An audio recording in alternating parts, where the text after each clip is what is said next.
तो दोस्तों आज आपके लिए लेकर के आई हूँ राजस्थान के बहुत ही फेमस लड्डू, गेहूं के आटे के चूरमा लड्डू।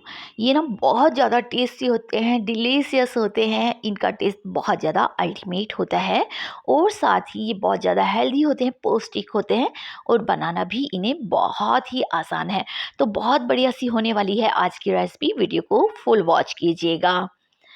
तो हेलो दोस्तों, स्वागत है आपका अपने चैनल स्वाद एक्सपर्ट में और मैं हूं अदिति। तो वीडियोज़ अगर अच्छी लगती हैं वीडियोज़ को लाइक करें, कमेंट करें। चैनल पे पहली बार हैं तो चैनल को भी आप सब्सक्राइब कर लीजिएगा। वीडियो शुरू करते हैं।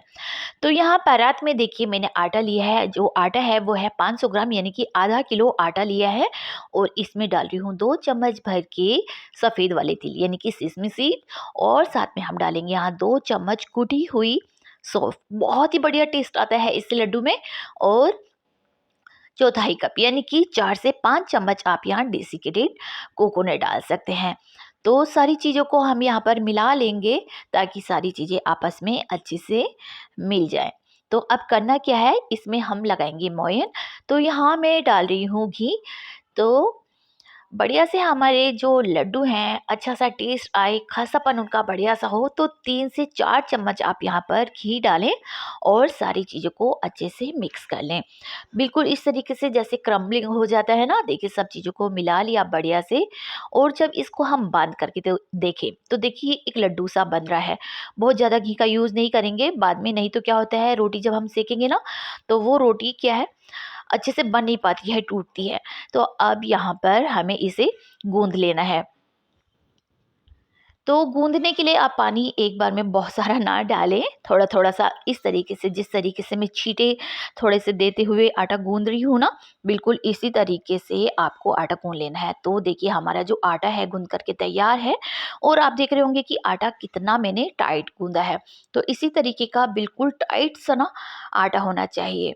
तो अब जो हमारा आटा है गूंद करके बिल्कुल रेडी है। तो अब मैं यहाँ पर क्या कर रही हूँ, तो यहाँ पर ले रही हूँ इस तरीके से, देखिए थोड़े से ना बड़े बड़े से पेड़े ले रही हूँ। तो बस इसी तरीके से क्योंकि हमने इसमें घी डाला है, सारी चीज़ें हैं, तो ये एकदम ना मतलब स्मूथ सा नहीं बनेगा। इसी तरीके से ये आटा आपको दिखाई देगा। तो यहाँ पर आपने सारे के सारे इस तरीके से पेड़े बना करके तैयार कर लेने हैं। थोड़े से बड़े पेड़े ही होते हैं इसकी, क्योंकि इसकी ना हम थोड़ी मोटी मोटी सी रोटियां बनाएंगे। तो इस तरीके से बस यहाँ पर मेरे 4 पेड़े बन करके तैयार हुए थे। तो बस इस तरीके से घुमाते हो आप थोड़ा सा, देखिए अब यहाँ मेरे जो पेड़े हैं ना बन करके तैयार हो गए हैं। 4 पेड़े बने हैं आधा किलो आटे में। और अब हमें लेना है यहाँ पर चकला। और चकले को भी ना मैंने अच्छे से थोड़ा सा ग्रीस कर लिया है घी से। और आटे में भी घी है तो ये चिपकेगा बिल्कुल भी नहीं। बिना पलथन के आप इसे आराम से बेल सकते हैं। और यहाँ देखिए जो बेलन है उसमें भी मैंने अच्छे से घी लगा दिया है ताकि रोटी जो हमारी है वो अच्छे से बेल सके। और ये बिल्कुल भी नहीं चिपकेगी। जो हमने इसमें घी लगाया है ना, चकले पर बिल्कुल भी ये चिपकने वाली नहीं है। बहुत आराम से आप इसे बेल लेंगे। तो देखिए कितनी इजीली ये बेली जा रही है। तो इन रोटियों को आपने थोड़ा सा इसी तरीके से मोटा मोटा सा ही बेलना है, बिल्कुल पतला पतला नहीं बेलना है। तो आप देख रहे होंगे बिल्कुल चकले के बराबर मेरी जो रोटी है ना बन कर के तैयार हो गई है। और देखिए आप इसे मोटी मोटी सी मैंने इसको यहाँ पर बना ली है।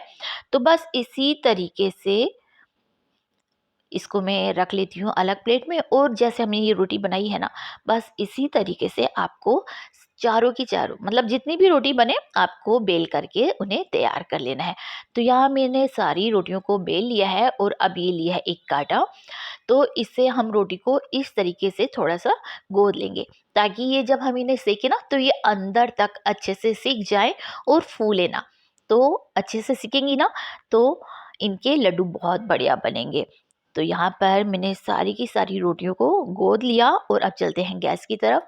तो रोटियों को सेकने के लिए दोस्तों मैंने यहाँ पर एक भारी तवा लिया है। जब भी मैं ये वाली रोटियां बनाती हूँ या फिर जो शीतला अष्टमी आती है ना, शीतला अष्टमी पे भी जो हमारे यहाँ मीठी रोटी बनती है, बासी जो खाना बनता है, तब भी ये तवा निकालती हूँ मैं, क्योंकि काफ़ी भारी है। तो रोटी जो हमें सेकनी है ना, बिल्कुल धीमी आंच पे यानी कि लो फ्लेम पर सेकनी है, ताकि जो रोटी है वो अच्छे से धीमी आंच पे सेक जाए और कच्ची ना रहे, ताकि जब हम इसके लड्डू बांधे तो बढ़िया सा जो टेस्ट है ना वो निकल कर के आए। तो एक तरफ से रोटी हमारी सिक गई थी, तो देखिए मैंने यहाँ पर रोटी को पलट दिया है। तो दूसरी तरफ से भी ना रोटी को हम अच्छे से सिकने देंगे। थोड़ा सा इस तरीके से कड़छी से दबाते हुए आप रोटी को सेक लें। तो देख रहे हैं आप कलर कितना बढ़िया आया है, क्योंकि रोटी को हम धीमी आंच पर ही सेक रहे हैं दोस्तों। धीमी आंच रखनी है और रोटी को सेकना है। और फिर बस आपको इसमें लगाना है बढ़िया से घी, और घी लगा करके रोटी को आपने दोनों तरफ से बढ़िया से सेक लेना है। तो जो ये लड्डू बन रहे हैं ना दोस्तों, गज़ब का इसका टेस्ट होता है, बहुत ही डिलीशियस बनते हैं। एक्चुअली हुआ क्या कि ये लड्डू बनाने का जो रीज़न है वो मैं आपको बता देती हूँ। दरअसल जो अ, मेरी सासू माँ हैं, उनका व्रत था। उन्होंने 16 सोमवार के व्रत करे थे, तो ये प्रसाद के लिए बना रही थी मैं लड्डू। तो मैंने सोचा जब मैं बना ही रही हूँ, तो बना ही रही थी, तो सोचा कि आज का वीडियो आप लोगों के साथ शेयर करती हूँ, तो बहुत अच्छा लगेगा आपको। तो यहाँ पर देखिए इस तरीके से हमने रोटी को सेक लिया है, और अब जो दूसरी वाली रोटी है ना उसको भी हम डाल देंगे, और उसी तरीके से इस रोटी को भी हम सेक लेंगे।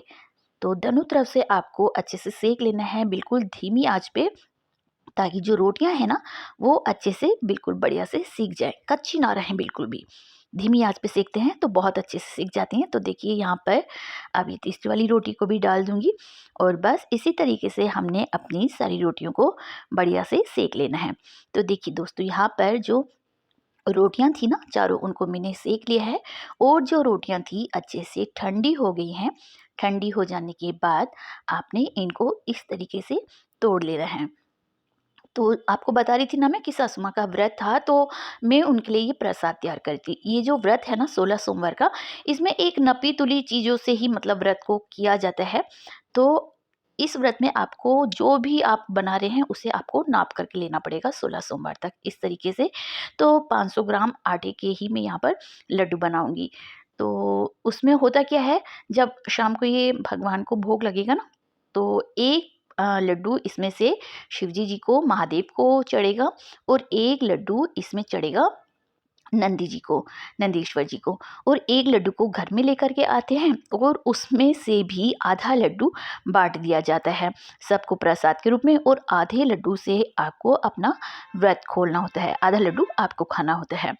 तो बस इसी तरीके से देखिए सारी रोटियों को मैंने अच्छे से तोड़ लिया है और चूरा कर लिया है। तो मैंने हाथों से मसलते हुए इनको अच्छे से, देख रहे होंगे आप, छोटा-छोटा सा बारीक सा कर लिया है, कितना क्रम्बलिंग सा हो गया है ये। बढ़िया से मैंने इनको अच्छे से चूरा बना लिया है। अब अब क्या करना है आपको, देखिए अब हम लेंगे एक मिक्सी का जार, तो बड़ा वाला मिक्सी का जार ले रही हूँ, और ये जो हमने चूरा बनाया है आटे का, रोटियों का, इनको अब हमें डालना है जार में, और इसको हम पीस लेंगे। तो पूरा नहीं आएगा इसमें, तो ऐसा मैं 2 बार करके इसको अच्छे से पीस लूँगी। और ये जब पीसेगा ना दोस्तों, तो ये कुछ इस तरीके का हो जाएगा, थोड़ा-सा क्रम्बलिंग सा लगेगा आपको, बिल्कुल फाइन पाउडर नहीं बनेगा इसका, क्योंकि हम ये बना रहे हैं चूरमा लड्डू। तो देखिए कुछ इस तरीके का टेक्सचर रहेगा इसका। तो बस यहाँ पर मैंने सारा जो था ना हमारा, हमने सब पीस करके तैयार कर लिया था, और उसे मैंने निकाल लिया एक परात में। तो सारा का सारा जो भी हमारा मिश्रण था, देखिए मैंने निकाल लिया है परात में, और बढ़िया सा हमें एक ये रोटियों का चूरा हमें मिल गया है। अब चाहिए हमें इसमें मिठास, तो मैं यहाँ पर आधा कप भर के जो पाउडर शुगर होती है उसका यूज़ कर रही हूँ। आप चाहें तो जो गुड़ का पाउडर होता है उसका यूज़ कर सकते हैं, मगर मुझे ये व्रत में इसी तरीके से बनाना था, तो आधा कप जो चीनी है ना मुझे थोड़ी कम लग रही थी, मुझे लगा कि डालनी चाहिए 2-4 चम्मच और, तो मैंने 3 चम्मच इसमें चीनी और डाली है, और अब आपको इन्हें अच्छे से मिक्स कर लेना है। तो चीनी अच्छे से हमारी मिक्स हो गई है आटे में, और अब आप इसको थोड़ा-सा ना बाँध करके देखें। अगर मैं इसे बाँध करके देखूँगी ना तो ये बंध तो रहा है। देखिए इस तरीके से बाँध रही हूँ ना तो बंध तो रहा है ये, मगर इसमें मैं थोड़ा-सा ना घी और डालूँगी ताकि स्वाद तो और बढ़ ही जाएगा और ये अच्छे से बढ़िया से टाइट-टाइट से बाइंड हो जाएँगे। तो इसमें 3 से 4 चम्मच घी मैंने और डाल दिया है। तो बस अच्छे से कर लेंगे यहाँ पर मिक्स, तो सारी चीज़ों को बढ़िया से हमने मिक्स कर लिया है और अब इसके हम ना लड्डू बनाएँगे।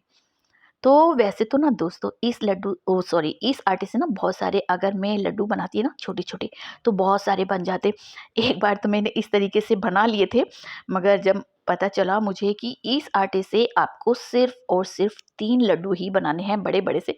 मैंने तो इस तरीके से बनाए थे छोटे, है ना? फिर जब मम्मी जी ने बोला कि मुझे तो 3 लड्डू ही बनाने हैं, तो फिर मैंने इस तरीके से देखिए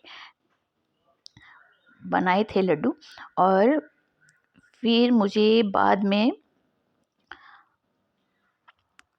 तो इस तरीके से टाइट-टाइट आप लड्डू बना सकते हैं। अगर आप अपने घर के लिए वैसे खाने के लिए बना रहे हैं, तो इससे भी छोटे लड्डू आप बाँध सकते हैं या इस साइज़ के बाँध सकते हैं। तो देखा आपने कितनी ईज़ी रेसिपी थी और ये जो लड्डू हैं हेल्दी तो हैं ही सही, बहुत ज़्यादा टेस्ट इनका ना अल्टीमेट होता है, बहुत ही सुपर्ब टेस्ट कहूँ। तो देखिए कितने बढ़िया से हमारे लड्डू बन गए। आप चाहें तो यहाँ पर ड्राई फ्रूट्स भी डाल सकते हैं, काजू, बादाम, पिस्ता जो भी आपको पसंद हो ना, आप वो डाल सकते हैं। फिर फाइनली मैंने इन सबको बिगाड़ा और बनाए दोस्तों मैंने देखे जंबो वाले। मतलब 3 लड्डू बनाए उस आधा किलो आटे में। आप देखेंगे तो आपको मैं बताती हूँ थोड़ा-सा इनको अपने हाथ में लेकर के, हथेली में लेकर के कि ये कितने बड़े बने थे। तो देखिए कितना बड़ा लड्डू बन कर के तैयार हुआ। मतलब आधा किलो आटे में मेरे 3 लड्डू बन कर के तैयार हुए थे। आपको जैसे बताया एक नंदी जी को, एक महादेव को और एक प्रसाद के लिए। 16 सोमवार के जो व्रत करे थे उन्होंने, तो उसमें ये मैंने प्रसाद के लिए बनाए थे दोस्तों। तो बढ़िया से ये लड्डू बन गए थे और बहुत ज़्यादा अच्छा टेस्ट था। हम लोगों ने प्रसाद में जब खाया था तो गज़ब का टेस्ट था। आप भी अगर प्रसाद कुछ तैयार करना चाहते हैं इस तरीके से तो रेसिपी को आप ज़रूर ट्राई करें। बहुत पसंद आएगी आपको, बहुत ही बढ़िया अल्टीमेट लड्डू बने थे दोस्तों। तो अगर आपने नहीं बनाए हैं तो बना कर के देखिएगा। बहुत-बहुत धन्यवाद दोस्तों आपको मेरी वीडियोज़ को देखने के लिए। Thank you.